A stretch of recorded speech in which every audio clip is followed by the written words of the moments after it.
Bab 1. Villa keluarga Xiao yang mewah terang benderang. Malam ini adalah pesta ulang tahun ke-70 kepala keluarga Xiao, Nyonya Xiao.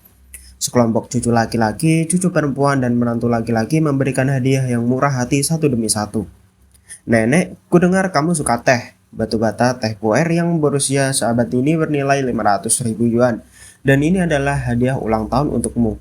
Nenek, kudengar kamu percaya pada agama Buddha. Buddha giok ini diukir dari batu giok Hitian dan bernilai 700.000 yuan. Nyonya Xiao tertawa terbahak-bahak. Saat itu dia melihat berbagai hadiah dan seluruh keluarganya menikmati diri mereka dengan bahagia. Pada saat ini, Ye Chen, cucu menantu tertua Nyonya Xiao, tiba-tiba berkata, "Nenek, bisakah kamu meminjamkan 1 juta? Saya Bibili di panti asuhan sedang menderita uremia dan membutuhkan uang untuk perawatan medis." Seluruh keluarga Xiao panik. Syok, semua orang menatap Ye Chen dan dengan mata ragu. Benarkah menantu dari pintu ke pintu ini terlalu berani? Wanita tua itu merayakan hari ulang tahunnya. Bukan saja dia tidak menyampaikan hadiah apapun, tapi dia bahkan berani meminta 1 juta untuk meminjam 1 juta. 3 tahun lalu, Tuan Xiao yang masih hidup menemukan Ye Chen entah dari mana dan bersikeras untuk menikahi cucu tertuanya Xiao Churan. Pada saat itu, Ye Chen tidak punya uang seperti seorang pengemis. Setelah keduanya menikah, lelaki tua itu meninggal. Sejak itu keluarga Xiao sengaja berusaha mengusirnya.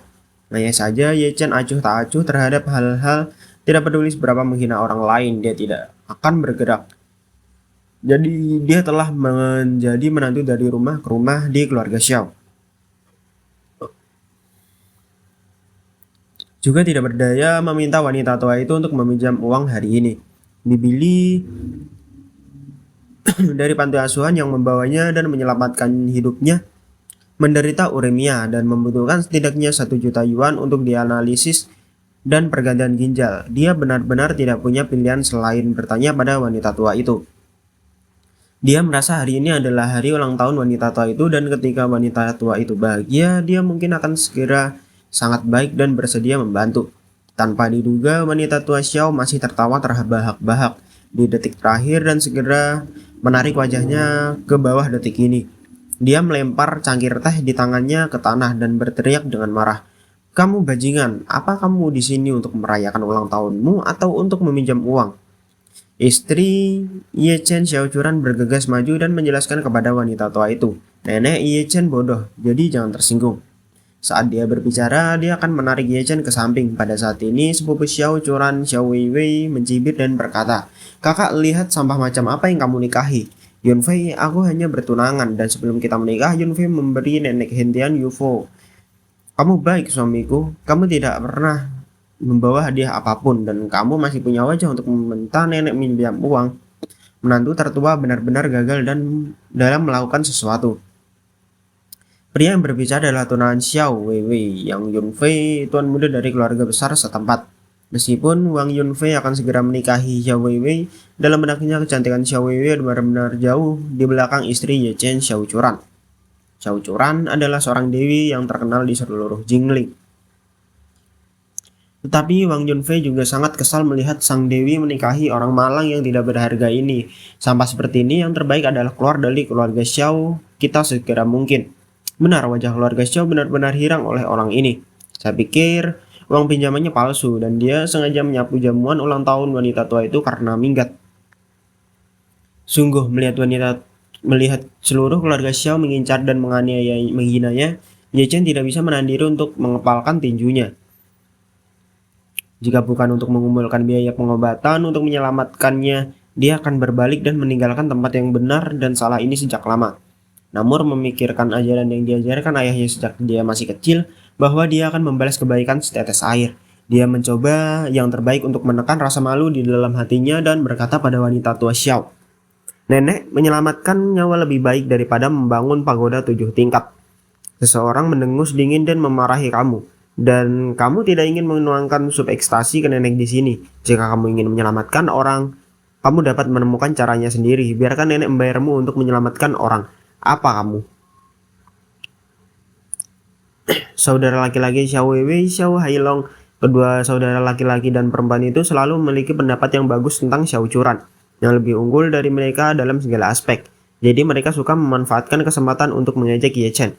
Xiao Churan di samping tampak sedikit malu dan berkata, "Nenek Ye Chen kehilangan ayahnya ketika dia berusia 8 tahun. Bibili di panti asuhan membesarkannya dan dia ingin membalas kebaikannya dari hati yang bersyukur. Tolong bantu dia." Wanita tua Xiao berkata dengan wajah gelap, "Biarkan saya membantunya. Ya, kecuali Anda menceraikannya dan menikah dengan Tuan Zhang. Jika Anda melakukannya, saya akan segera memberinya uang 1 juta." Tuan muda Zhang yang berbicara pada wanita tua itu adalah Zhang Wenhao yang telah mengejar Xiao Churan selama ini. Keluarga Zhang adalah keluarga kelas atas di Jingling, jauh lebih kuat daripada keluarga Xiao, dan wanita tua itu selalu menginginkan untuk menjilat.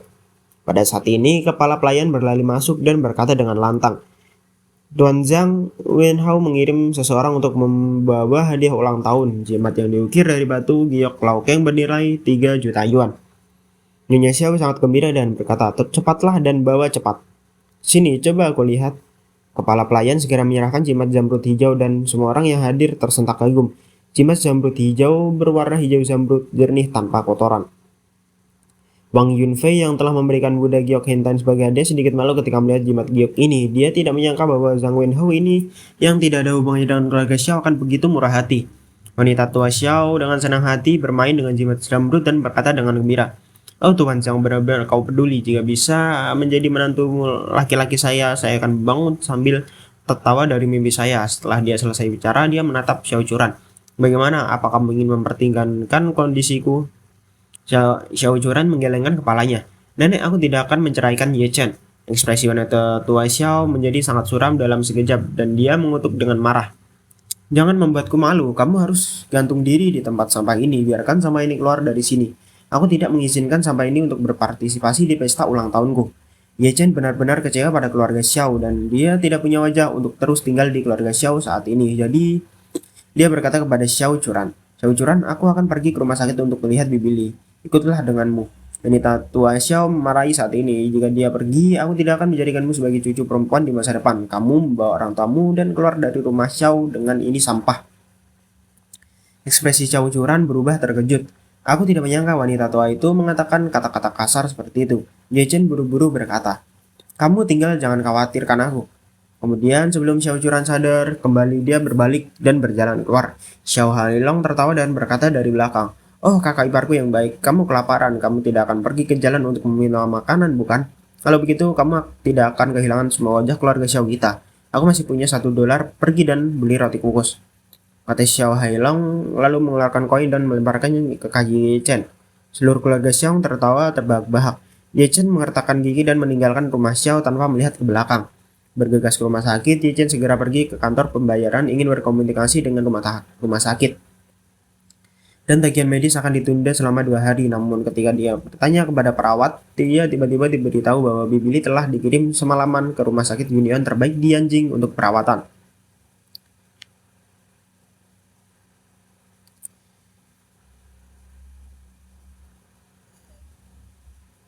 Ye Chen terkejut dan buru-buru bertanya, "Berapa harganya? Saya yang akan mencari tahu." Pihak lain berkata, "Dibutuhkan total 3 juta dan saya sudah membayar 1 juta dan masih ada tersisa 2 juta. Saya harus membayar dalam waktu seminggu." "Siapa yang membayar 1 juta?" Pihak lain menggelengkan kepala. "Saya juga tidak tahu."